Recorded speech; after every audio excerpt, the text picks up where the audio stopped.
용사 중에 든 자가 있었으니 그들은 활을 가지며 좌우 손을 놀려 물매도 던지며 화살도 쏘는 자요 베냐민 지파 사울의 동족인데 그 이름은 이러하니라.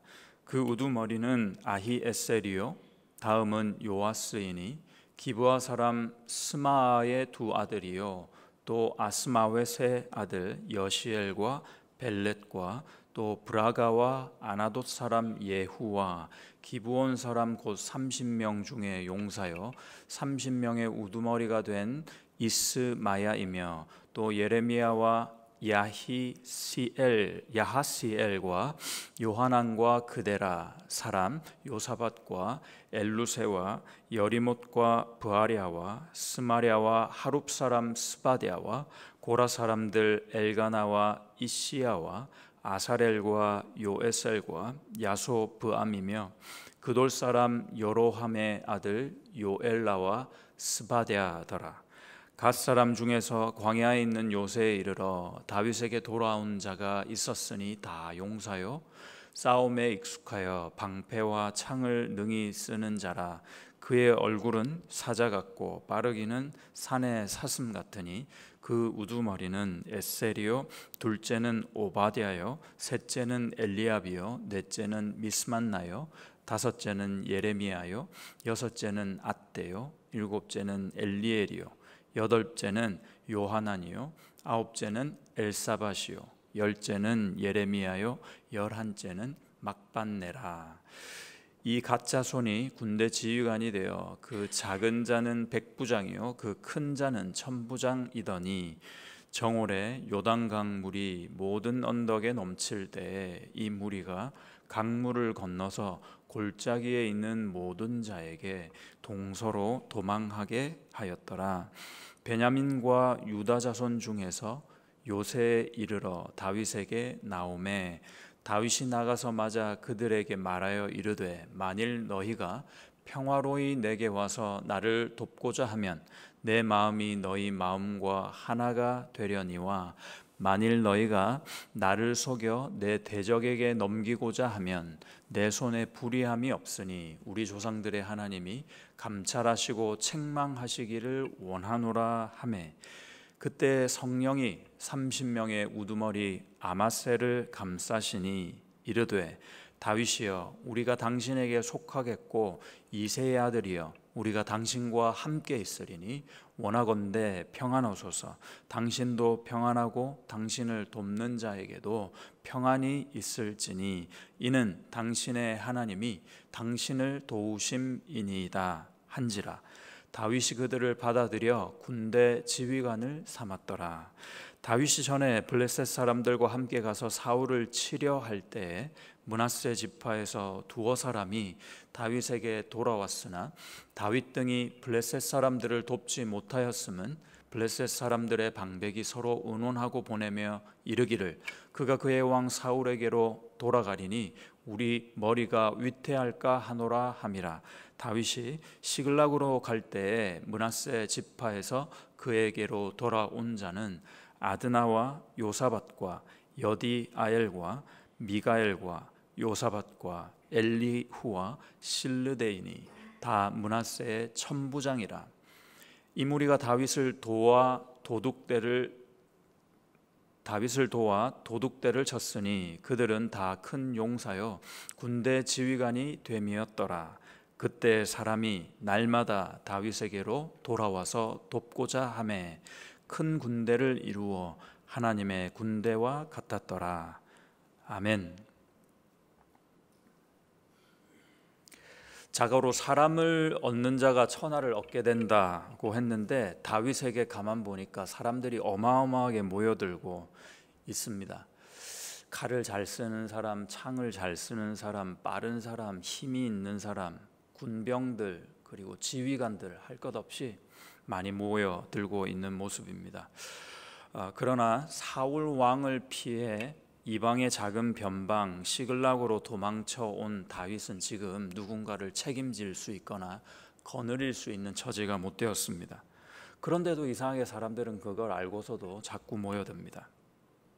마치 상점이 있는데 제대로 팔 물건도 없어가지고 진열도 못하고 있는데 손님들은 자꾸 몰려든다는 거죠. 그런 모습과 유사합니다. 그런 모습을 오늘 마지막 절이죠. 22절에서 이렇게 말씀합니다. 그때 사람이 날마다 다윗에게로 돌아와서 돕고자 하매 큰 군대를 이루어 하나님의 군대와 같았더라. 한 마음을 가지고 한 꿈을 가지고 열심을 내는 사람이 내 주위에 있다. 이거 서로에게 얼마나 복이 될까요? 도대체 무엇이 이렇게 많은 사람들로 하여금 다윗이라는 한 사람에게 모이게 했는가? 이것이 오늘 저와 여러분의 질문이 되어야겠습니다. 이에 대한 몇 가지 대답을 그앗 자손 아마세의 말을 통해서 관찰할 수 있었는데요. 18절을 중심으로 좀 보고 싶습니다.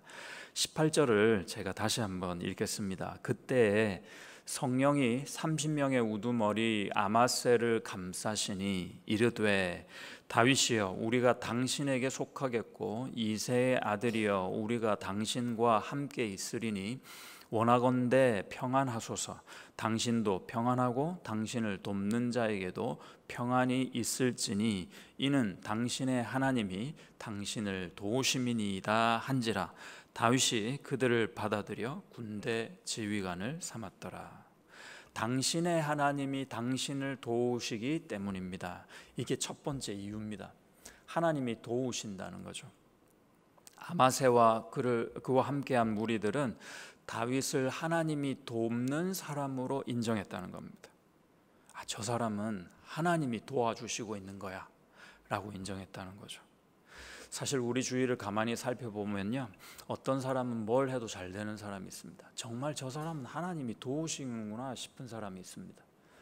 어떤 일은요, 하나님의 시간표와 뜻에 딱 맞아가지고 이 일은 설렁설렁해도 그냥 술술 잘 되는 일이 사실은 있습니다. 하나님의 뜻에 맞는 사람이 그렇습니다. 하나님의 시간표에 딱 맞는 일이, 그 일을 내가 하면 그렇게 된다는 거죠. 저는 참 이런 사람이 되고 싶습니다. 그리고 이왕이면 제가 성실하게 열심을 내서 하는 일이 하나님께서 원하시는 일에다가 하나님께서 이때다 할 때 그때 그 일에 동참하고 싶습니다. 기억할 것이 있습니다. 우리의 도움이 하나님이시다라는 겁니다. 하나님께서 우리를 도우실 때 그 수단과 방법을 사람을 통해서 행하실 때는 있습니다만은 우리의 도움은 사람이 아니라는 겁니다. 하나님의 사람들은 특별히 반드시 하나님께로부터 오는 도움을 받습니다. 그러니까 우리가 어떤 일을 만나거나 어떤 일을 감당해야 할 때 집중해야 될 것은 이 도움의 주체이지 수단이 아니라는 겁니다. 그 주체는 우리 하나님이십니다. 그 수단에 우리가 마음을 뺏기지 않고 우리가 하나님께 집중한다면 하나님은 많은 사람들을 통해서라도 우리를 도우실 분이시라는 것입니다. 생각해 봄직한 것이 다윗을 찾아 모인 자들이 제 아무리 출중한 자들이라고 해도 사실 그들은 냉철한 역사적인 관점에서 볼 때는 왕을 배역하고 반항하고 있는 반란군들입니다. 그 반란 세력의 규합의 모습입니다. 오늘은요. 하나님께서 지금 반란군들을 사실은 돕고 계신 겁니다. 왜 하나님은 굳이 반란군들을 도우셨을까? 그 이유가 뭘까요? 반란이라는 것이 그렇지 않습니까? 실패하면 역적이 되고요, 성공하면 영웅이 됩니다. 우리나라 역사를 살펴볼 때도 왕건이 반란에 성공하니까 고려라는 나라가 이제 시작됐고요. 그리고 이성계가 같은 식으로 조선시대를 열었던 것이죠. 세상 역사는 이렇습니다. 세상 역사는 그 후대가 그 지나온 역사를 해석하고 표현할 때 그 해당 시대의 정권을 누가 잡아서, 왕권을 누가 잡아서 누가 힘을 가지고 그 역사를 이어갔느냐에 따라서 많이 좌지우지 되게 되는 것입니다. 그러나 하나님의 역사는 힘이 아닙니다. 힘이 아니라 하나님의 뜻에 따라 펼쳐진다는 것입니다. 세력이 아닙니다. 하나님의 섭리가 원칙이 되고 사람이 아니라 하나님이 다스리는 그 나라가 바로 하나님의 나라인 것입니다. 다윗을 중심으로 모여든 그들은 하나님이 보실 때 그러니까 세상 역사의 어떤 힘에 반하는 반란군이기보다는 하나님의 관점에서 하나님의 마음에는 하나님의 뜻을 따라 모인 하나님의 군대였다는 것입니다. 그래서 우리 하나님은 그들을 끝까지 도우시는 겁니다. 여러분도 선택의 기로에 섰을 때 눈에 보이는 것들이나 사람들을 의지하지 않고 그 도움의 주체 하나님께 집중하실 수 있기를 바랍니다. 주님의 편에 서실 수 있기를 축복합니다. 내가 하나님께 가까이 가면 원수라도 나를 향해 다가오게 된다는 거죠. 사람이 모입니다. 하나님의 사람들이 모이게 되는 것입니다. 주님의 뜻을 구하시고 응답받으시기를 축복합니다. 그렇게 결단하고 나면 그 다음엔 어떤 일이 일어납니까? 성령께서 이끌어 주신다는 겁니다. 함께할 자들을 반드시 붙여줍니다. 일이 되게 하십니다. 아마세에 대해 아주 우리가 상세히 알기는 좀 힘듭니다. 그렇지만 오늘 말씀에는 아마세가 특별히 훌륭한 사람이라서 대견한 말을 한 것이 아니라 아마세가 그렇게 믿음의 고백을 할 수 있었던 이유가 뭐라고 하냐면은 성령이 아마세를 감싸 주었다 이렇게 증거해 주십니다. 다윗을 제대로 볼 수 있었던 이유가 성령이 그를 감동시키셔서이다 하는 것이죠. 유유상종이란 말이 떠오릅니다. 성령의 사람에게는요, 성령의 사람들이 모일 수밖에 없습니다. 성령의 사람들이 세상에 속해 있는 사람들, 세상에 너무 바빠 있고 그 마음을 빼앗기고 있는 사람들에게는 가까이 갈 수가 없어요. 반대도 마찬가지예요. 세상에 속해 있고 세상이 너무 중요한 사람이 기도하는 사람하고 친해지려면 그렇게 힘들 수가 없습니다. 피곤한 겁니다. 영성도 코드가 있는 것 같아요. 다윗도 성령의 사람이었습니다. 아마세를 감동했던 그 성령이 다윗을 했었더랬습니다. 사무엘상 16장 12절 13절을 보시면 이에 사람을 보내어 그를 데려오매 다윗을 데려온 거예요. 기름을 붓기 위해서. 그의 빛이 붉고 눈이 빼어나고 얼굴이 아름답더라. 여호와께서 이르시되 이가 그니 일어나 기름을 부으라 하시는지라. 사무엘이 기름 불 병을 가져다가 그의 형제 중에서 다윗에게 부었더니 이날 이후로 다윗이 여호와의 영에게 크게 감동되니라. 사무엘이 떠나서 라마로 가니라. 하나님의 사람은 반드시 성령에 감동된 자이어야 합니다. 다윗이 하나님의 택함을 받을 때 하나님의 영이 그에게 임하였고 비록 이방의 변방 작은 성읍에 숨어든 도망자라 할지라도 하나님의 영은 그를 떠나지 않았던 겁니다. 아니 오히려 성령의 사람들을 그에게 자꾸 붙여주시는 모습을 우리가 보고 있습니다. 사랑하는 자녀들이 어떻게 하면 믿음의 친구들을 잘 사귈 수 있을까? 그 믿음의 친구들을 한 명 한 명에 집중하기보다는 이 자녀가 하나님께 가까이 가도록 부모로서 최선을 다하는 겁니다. 그랬을 때 이 자녀들의 코드, 영성이 하나님을 향해서 있고 그 코드에 맞는 하나님의 친구들, 믿음이 있는 친구들을 만나게 될 것입니다.